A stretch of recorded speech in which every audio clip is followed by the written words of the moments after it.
Hey there, Magic players. Barry White here from MagicUntapped.com and Magic Untapped right here on YouTube.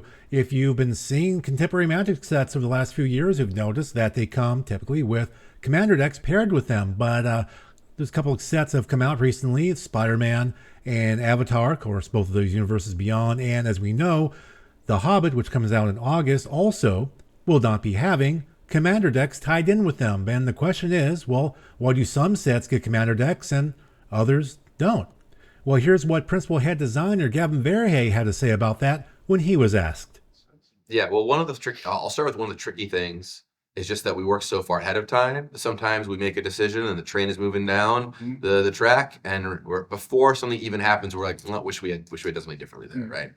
And that's certainly the case, I think, for Commander decks with some of these sets. If we knew what we knew now, we would have absolutely had a Commander deck for Spider-Man. We would have absolutely probably had a Commander deck for Hobbit as well, at least one. I personally prefer to launch things in at least two so you can play them against each other. With Turtles, we did one Commander deck, and that worked out pretty fine for us.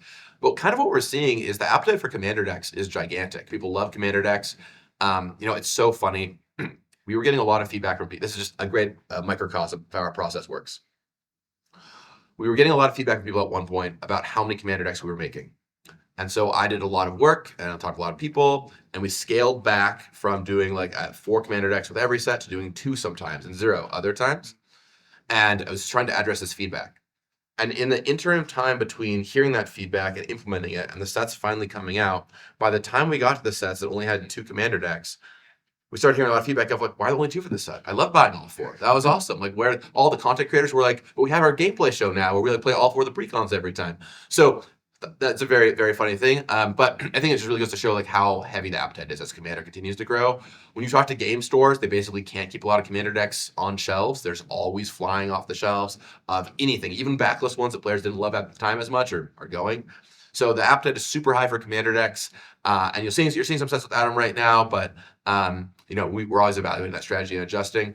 If I knew what I knew now, certainly Spider-Man and Hobbit would have both had Commander decks. I know Avatar Commander deck is another great example, right? Like Avatar would have been a great set to have Commander decks with, and we at the time we opted to do Jumpstart instead of Commander. And in retrospect, we should have just done both. Like it was, like it would have been amazing for Commander.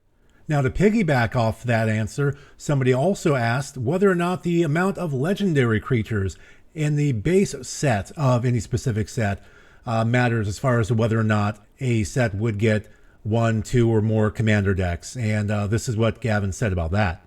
Because what the role that a Commander deck is trying to serve is so much different from what a main set is trying to serve. I can crack a booster pack and find a cool legend and be like, oh, I'll go build a deck around that. But that's not going to help the new player getting in, right? To the point that was made earlier, like if I love Avatar The Last Airbender and I want to come in and play Avatar and I want to buy a deck, it doesn't matter how cool the legends in the main set are, there's no deck on the shelf for you.